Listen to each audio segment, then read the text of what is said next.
Hello +2 class Biot Savart's law दी applications कर रहे हैं आप। सेकेंड एप्लीकेशन है circular coil the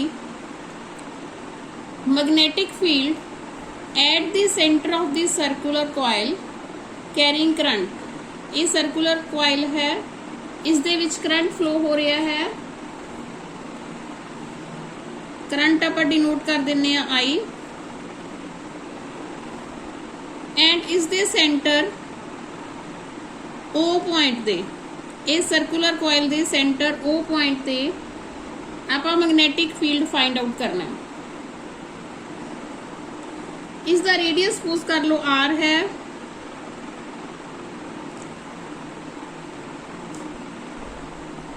I current flow कर रहा है एसी डायरेक्शन, ठीक है। डायरेक्शन नोट कर लियो, दिस इज क्लॉकवाइज डायरेक्शन। यह सर्कुलर कॉइल छोटे छोटे एलिमेंट्स तो मिलके बनी हुई है, ठीक है। आप एलिमेंट्स की लेंथ सपोज कर सकते हैं DL है। एक एलिमेंट ले लेने इत्थे, इस एलिमेंट की लेंथ है DL। हुण आपां इस बायट सेवर्ट्स लगावांगे अकॉर्डिंग टू बायट सेवर्ट्स ला। हुण तक तुहानूं ये याद हो गया होना, आपां पहलां भी पिछली स्ट्रेट वायर दे विच अप्लाई किया सी। यह बायट सेवर्ट्स ला ड्राइव भी किया सीगा, ठीक है। मैग्नेटिक फील्ड करना है आप पॉइंट ओ ते due to this current carrying coil.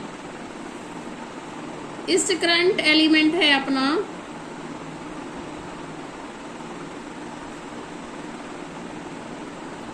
Current element is IDL। So dB will be equal to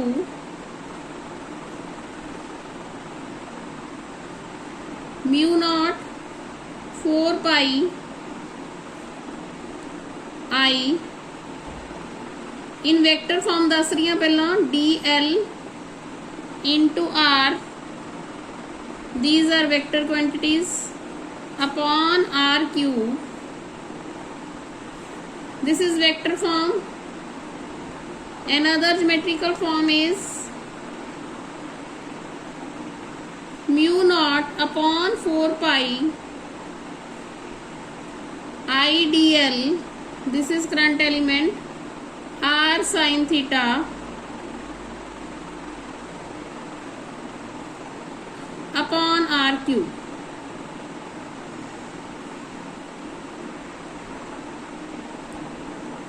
और mu naught 4 pi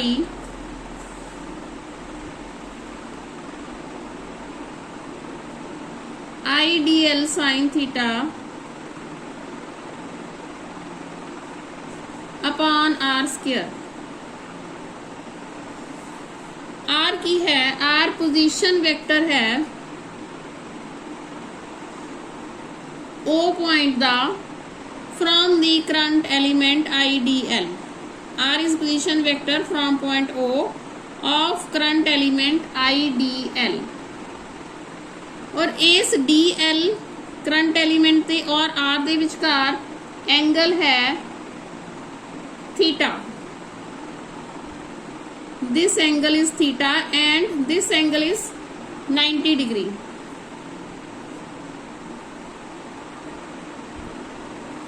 angle between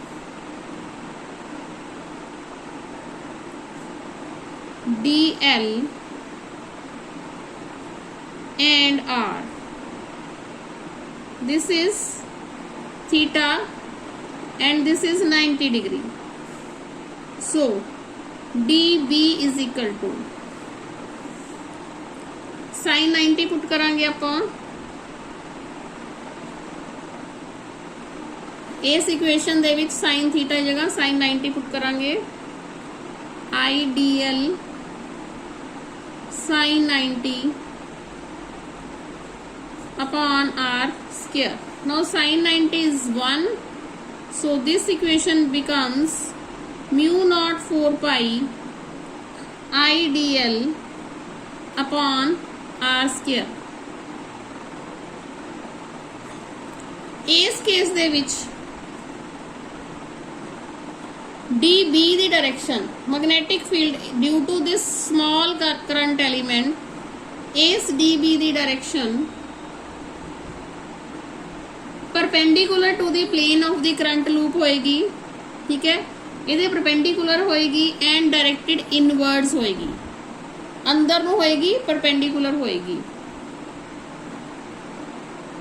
और इस पॉइंट ओ पॉइंट ते सारे करंट एलीमेंट मैग्नेटिक फील्ड दा इफेक्ट पा रहे हैं।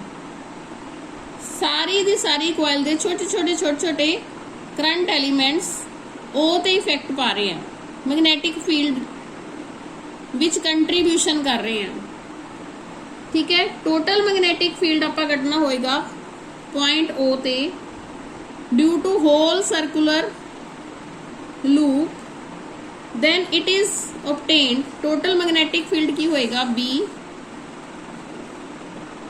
Will be equal to d B the integration की है mu not upon 4 pi I d l upon are square is the integration. ਹੁਣ ਇਸ mu not upon 4 pi and I and r square ये constant terms हैं। Mu not upon 4 pi तो ਤੁਹਾਨੂੰ पता ही है कांस्टेंट है, और इस सर्कुलर रूप आप पर्टिकुलर इस लूप की गल करिए आप कांस्टेंट करंट फ्लो कर रहे हैं एंड आर रेडियस इस लूप का कांस्टेंट है। सो सारी कांस्टेंट टर्म्स आप इंटीग्रेशन तो बाहर ले लेने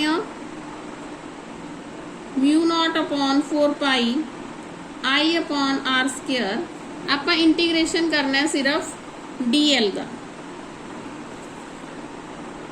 हुण यह सर्कल है, पूरे सर्कल का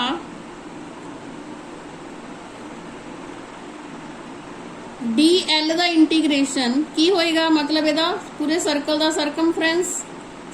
सरकमफ्रेंस ਹੁੰਦਾ 2 pi R. So B is equal to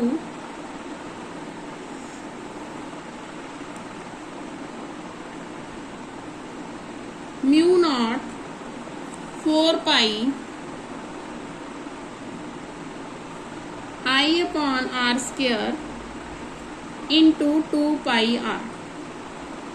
इस डी एल का इंटीग्रेशन मतलब पूरे सर्कल का सरकमफ्रेंस हो गया 2 pi R. We can write this mu not upon 4 pi 2 pi I upon R, right. ये आर स्क्वायर एक आर जी हैगी है आर नाल कैंसल होगी।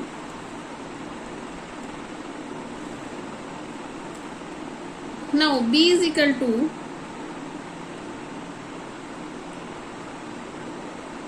म्यू नॉट अपॉन 4 पाई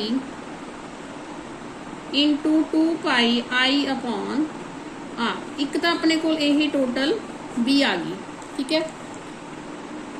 नेक्स्ट है यह सर्कुलर कॉइल। हुण इस आप एक कॉइल की गल कर रहे सीगे, जे n नंबर ऑफ कॉइल्स हैं, ठीक है, then for n coils इस नूं आपां n नाल मल्टीप्लाई कर दांगे। B will be equal to mu not 4 pi into 2 pi n नाल मल्टीप्लाई करता I अपॉन R। इसमें थोड़ा जा रीअरेंज करके लिखांगे। B is equal to mu not upon 4 pi I upon R into 2 pi n, ठीक है। आप जस्ट इसनों रीअरेंज किया।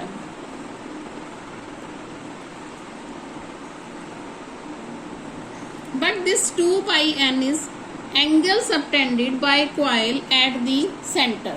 This 2 pi n is angle subtended by coil at the center. So direction of B